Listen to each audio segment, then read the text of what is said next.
Je suis de retour pour une nouvelle vidéo. Je suis pas là tous les jours, hein. Je devais être là tous les jours. Je ne le suis pas. Je vais essayer d'être plus présent quand même. Ces derniers jours, j'ai un pote qui est à la maison, donc je passe pas mal de temps avec lui. Je fais des activités avec lui. Puis quand il y a du monde à la maison ici, j'ai plus de mal à me mettre dans mon coin pour me filmer. Mais aujourd'hui, je voulais prendre le temps de me filmer pour parler d'un sujet, parce que j'ai reçu un commentaire de l'un de vous qui m'a dit qu'il aurait bien aimé savoir comment éviter d'aller au burn-out et quelles sont les limites ou quels sont les signaux qu'on peut avoir avant le burn-out et comment faire donc pour éviter d'aller à cette limite où on est vraiment trop mal, on commence à pleurer tout le temps, comme dans mon cas, et l'anxiété est au top du top à tel point qu'on doit arrêter de travailler. Donc comment faire pour mettre ses limites au travail. J'aurais bien aimé parler de ça. Et ensuite, à la fin, je mélange un peu vidéo conseil, vlog. À la fin, je vous montrerai. Hier, on a fait une soirée sushi maison. Alors moi, j'avoue que j'ai pas fait grand chose dans les sushis. C'est plutôt ma copine et ma voisine qui ont fait les sushis. Et je vous montrerai quelques vidéos. C'est trop cool. Et au global, dans cette expérience de ne pas travailler, et juste de me focuser sur moi depuis quelques jours, quelques semaines, je passe beaucoup de temps avec des amis. Je passe beaucoup de temps bah ouais, passer du temps social et c'est super agréable. Et surtout, quand je travaillais, j'avais l'impression que chaque minute était importante, que je ne pouvais pas. Ouais, chaque minute était importante, je devais faire mon sport, j'avais une routine après le travail. Le problème, c'est que je finissais super tard le travail, donc il restait plus beaucoup de temps pour moi. Et dès que je passais du temps avec des amis ou avec ma copine ou à faire des tâches plus sociales, j'étais très rapidement fatigué et je devais très rapidement me mettre en dehors du groupe pour aller me coucher, me reposer, parce que j'avais besoin et envie de me reposer avant de reprendre une journée de travail. En fait, c'est comme si le travail avait réorganisé ma vie complètement, à tel point que je me reposais tout simplement pour être prêt à travailler. Donc le travail n'était pas juste genre ma journée de travail, vu que après le travail, je m'empêchais de faire des choses en préparation de ma première de ma prochaine journée de travail. Je sais pas si vous voyez le truc. En tout cas, quelques trucs que j'aurais dû faire, ou en tout cas mieux faire pour aller jusqu'au burn-out. Le premier truc que j'aurais dû faire, c'est dire non. Dire non plus souvent, ne pas avoir autant peur de mon management, ne pas autant avoir peur des gens au-dessus de moi. Parce que souvent, on prête des attentions aux autres, des attentions qu'ils n'ont peut-être pas. Des intentions qu'ils n'ont peut-être pas. Notamment, par exemple, le jour où j'ai décidé enfin, oui, le jour où j'ai décidé de prendre ces 6 semaines d'arrêt. Donc, le médecin m'a donné 6 semaines d'arrêt. Moi, j'ai dit, je veux pas les prendre, je vais pas les prendre, je vais continuer à travailler. Parce que si je les prends, plusieurs choses vont arriver. Je faisais des scénarios futurs. Et l'un des trucs qui va arriver, c'est que ma manager ou mon équipe vont être pas contents de moi, vont pas comprendre, vont m'en vouloir. Et il se trouve que le premier jour enfin le jour où j'ai annoncé mon arrêt de travail, il n'y a eu aucun problème. Ça a été pris très positivement par mon management. Donc j'ai prêté des intentions à mon management, aux gens au-dessus de moi, qui n'étaient pas les intentions qu'ils ont eues, tout simplement.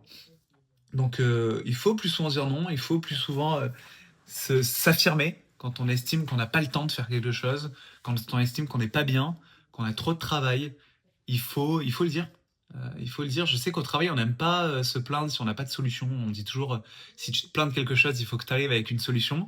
Alors oui, c'est vrai que c'est mieux, mais si juste on a trop de travail et qu'on peut pas faire ce que la personne nous dit, on devrait être capable, c'est mieux d'être capable de dire à son manager ou à sa manager, je ne peux pas le faire, j'ai trop de travail, donc pour que je fasse mon travail le mieux possible, il vaut mieux que je ne prenne pas plus de tâches ou que j'enlève même des tâches qui sont actuellement sous ma gouverne et que je ne peux pas faire bien. Et ne pas avoir trop peur. C'est vrai qu'il peut y avoir des conséquences négatives parfois, ça dépend du management de chacun, mais on ne peut pas savoir. On voit à chaque fois le monde sous notre prisme et on a du mal à imaginer le prisme des autres. Et malheureusement, enfin heureusement, c'est le prisme des autres qui va compter par rapport à la réaction qu'ils vont avoir. C'est pas notre prisme à nous. Donc, essayez de dire non le plus possible et de mettre ses limites. Une autre chose que j'ai fait mais que j'ai pas assez bien fait, c'est me déconnecter du travail. Alors j'avais un travail qui prenait beaucoup beaucoup de temps.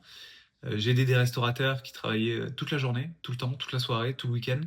Donc c'était quand même dur pour moi de me déconnecter parce qu'à tout moment de la semaine, à tout moment même de la soirée, je pouvais être contacté. Mais enlever Slack et les mails de son téléphone, c'est un des premiers trucs que j'ai fait pour me déconnecter du travail, en me disant que de toute façon, mon métier n'est pas de sauver des vies. Donc, il n'y a jamais d'urgence qui mérite que je sois là à l'instant T parce que j'ai personne à sauver. Il n'y a pas de risque mondial ou il n'y a pas de risque sur la santé de quiconque si je ne suis pas là. Et ensuite, si quelqu'un veut vraiment me contacter, les gens ont mon numéro de téléphone. Et en général, les gens ont tendance à moins utiliser le numéro de téléphone pour venir nous déranger. Mais s'il y a vraiment besoin, ils peuvent m'envoyer un message et ils pourront me déranger.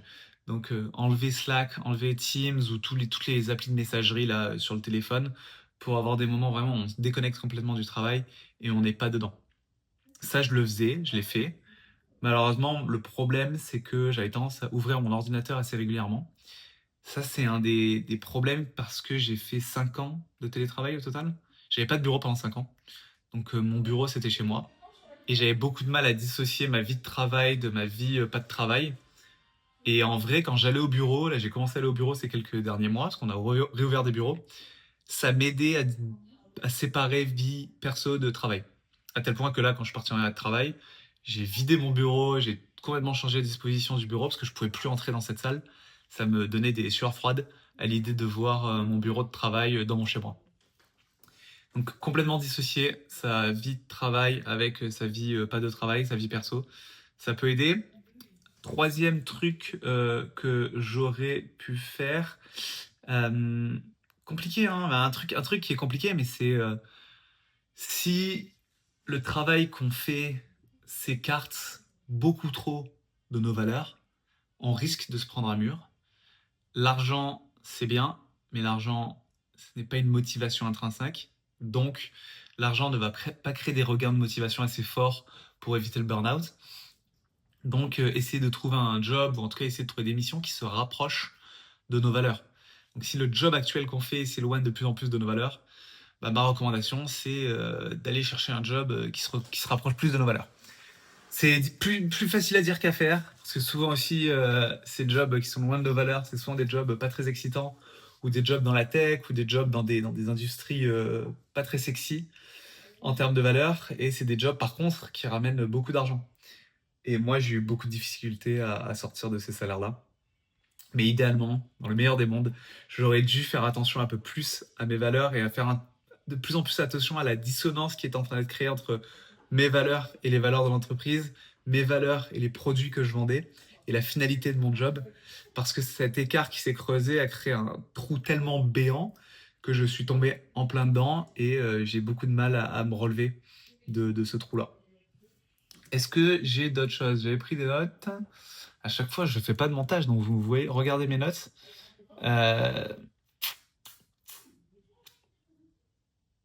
ouais, non, c'est ça, hein. Ah oui, un truc.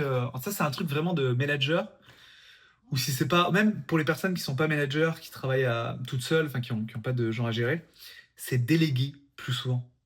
Euh, Déléguer, quitte à ce que les choses ne soient pas bien faites. Déléguer, quitte à ce que les choses ne ressemblent pas à ce qu'on voulait. Le travail, c'est pas grave. Si les choses sont mal faites, en fait, accepter que les choses peuvent être mal faites ou accepter que les choses peuvent être faites différemment. Je suis quelqu'un qui veut performer. J'ai une anxiété de la performance. Je veux tout le temps être le meilleur. Je veux prouver aux autres et à moi-même que je peux être très bon. Donc, je veux que tout soit parfait. En tout cas, j'ai l'objectif que tout soit parfait à mes yeux.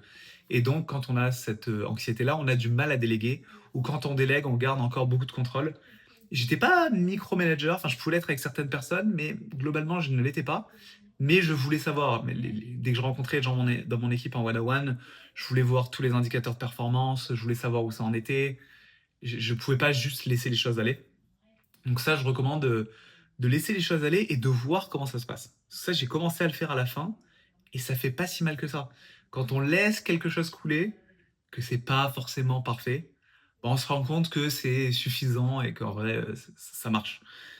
Et si on peut économiser de l'anxiété, quitte à avoir un peu moins de qualité de travail, ben, je choisirais d'avoir, si c'est possible, si mon anxiété ne passe pas au-dessus de ça, je choisirais d'avoir un travail moins qualitatif, un rendu moins qualitatif, mais un peu moins d'anxiété parce qu'un peu moins de contrôle.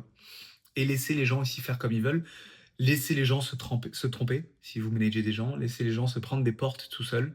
C'est quelque chose que j'ai commencé à accepter à la fin. Je me suis dit, bon, ben, je vais donner la direction en tant que manager qu'il faut prendre. Je donne le cap. Mais si la personne se plante, bah, tant pis pour elle ou tant mieux pour elle, la personne apprendra et s'améliorera. Faut lâcher du lest et les gens apprennent aussi en se trompant. Donc c'est pas si mal. Donc laissez du lest, laissez les gens leur donner leur cap et ensuite les laisser tranquillement naviguer jusqu'à leur cap, quitte à ce qu'ils se prennent des roches ou qu'ils fassent un peu fuir le bateau, ça se dit.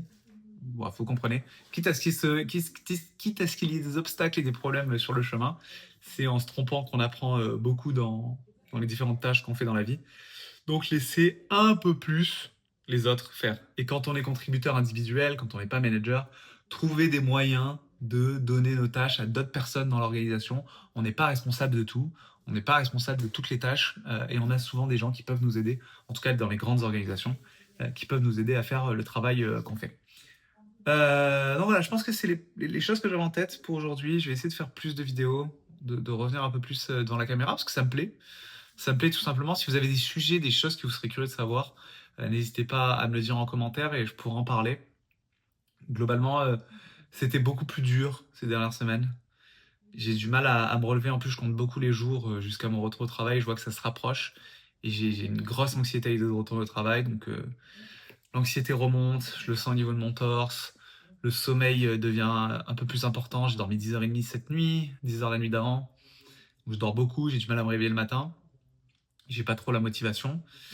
Et je pourrais parler un peu des tâches que je fais pour occuper mon cerveau à faire autre chose qu'à stresser. J'en parlerai peut-être demain, ok, je pourrais parler de ça demain. Mais voilà, je vous laisse avec un petit vlog rapide de mes sushis hier, où on est avec mes voisins et un pote qui est venu du Portugal qui est venu vivre chez nous pendant un mois. On est tous à manger les sushis et les cuisiner. On a fait ça hier soir. Je mets quelques vidéos et je vous souhaite une bonne soirée, bonne journée, bonne semaine, bon week-end. Je ne sais pas quand vous me regardez. Ciao, bye. On fait des sushis. Qui c'est qui a un sushi à montrer? On peut montrer la fin des sushis là-bas? Tu peux. Ça, c'est des sushis maison, ça. On les appelle les sushis du 4201. C'est quoi le nom du business qu'on a créé? Waouh. Après la tiramiserie, c'est la sushiserie. La sushiserie? Pourquoi vous ne travaillez pas sur votre projet de tiramiserie là un peu? On les met là-dessus. Oui. Ensuite, sur la feuille d'algue, on met du riz. Pas trop. On fait si tu On fait swiper l'algue pour que le riz se retrouve en dessous. Après, on met la garniture de notre choix et là, on va venir rouler. Tu veux voir comment- Emma, toi, t'es en charge de quoi? de faire les sushis. Mais tu fais pas tout. Toi, t'es au début de la chaîne. Non, je fais une chaîne complète. Ah, toi, tu mets tout sur le sushi, ensuite tu le roules? Oui, je fais tout. Tu fais tout. Donc là, tu mets le cream cheese. Là, je mets le cream cheese. J'ai pris soin de me gratter les fesses avant en plus. Oh! De mettre mes doigts dans la nourriture. C'est pas du cream cheese, c'est du cul cheese. Tu filmes vachement de près, Marvin. Ouais, je sais, c'est pour en être sûr qu'on entend. D'accord. Mais c'est le bout. Et les deux, ils se disputent. Pourquoi vous vous disputez? Ah, mais parce tu qu'il l'as fait pas n'importe expliqué. quoi. C'est quoi que- En fait, tu vois, tous ceux-là qui sont super bien faits, c'est moi qui les ai faits. Oui. Et ceux-là qui sont mal faits, c'est Clara et Emma. C'est pas vrai. Donc, C'est que ceux-là, ils sont mal faits. Mais oui. l'inverse. Énorme, hein. C'est Mike qui a fait celui-là. Voilà. Faut tout leur expliquer. Hyper bien. Le chef des sushis, c'est moi. Mais c'est toi qui as vécu au Japon, donc Exactement. argument d'autorité. Ils ont continué à faire. Et Jonah Jonah, il regarde. Non, il déguste. Tiens. Moi, mais depuis Jonah, tout- tu manges pas tout, hein. Non, il prend les ratés. Tiens. Arrête, ça suffit. Waouh, waouh. Putain, j'ai l'impression de faire un film là. On s'est retenu, nous, hein. Jonah, c'est vraiment l'homme le plus actif dans la cuisine. On dirait pas comme ça. Mais je suis actif. Après, on fait quand même des sushis. C'est anti-vietnamien. c'est japonais. C'est japonais, exactement. Donc c'est un peu, t'es un peu Moi, tu m'aurais dit, venez, on fait. Des banh mi une soupe faux partie. une soupe faux, oui. J'aurais fait. T'aurais été aux mis manettes. la main à la pâte, tu vois. T'aurais été aux manettes. Alors que Mike là, c'est japonais, vu que c'est chez lui. Mais qu'est-ce qu'on peut faire, Clara Sur ceux qui sont tout nus comme ça, on peut rajouter une tranche de poisson sur le dessus. Oui, c'est vrai. Oh, c'est vrai ça. Il va rester du poisson. C'est beau ça, on a mis les petits bâtonnets. Regarde ça. Ouh, saumon. Et les sushis là-bas, par contre, ça fait vraiment déchet poubelle. Hein. Je pense que ça aurait coûté combien acheter un plateau comme ça? Bah, je pense, je sais pas, ça aurait coûté combien ça? Je vois combien ça coûte. Proche de 900 $. Ça, je pense, ça coûte. Vu l'état des sushis, je pense que. C'est gratuit. Hein. Ça vaut pas grand chose. Vous n'en mangerez pas. Les sushis, une réussite. Oui, il y en a un peu plus. Des genres de. T'en peux plus les Il y sushis? en a un peu plus. Ils sont torse nu, ils mettent un truc. Sushi, C'était bon. C'est comment? Correct. Il faut finir. Là.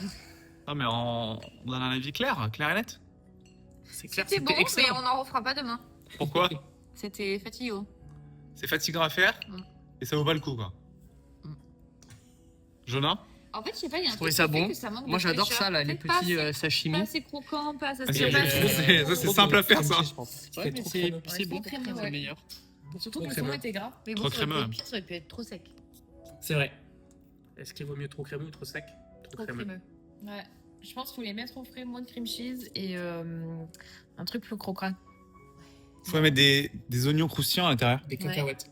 Des cacahuètes. On va mettre des cacahuètes la prochaine fois. Et du La coup, prochaine fois, on fait des rouleaux de printemps. Ouais. C'est facile à faire ça. Ouais. y a pas genre le mois du Vietnam ou quelque chose de genre? Bah, on va leur C'était le nouvel an chinois. Ouais, j'avoue. Ouais, ils ont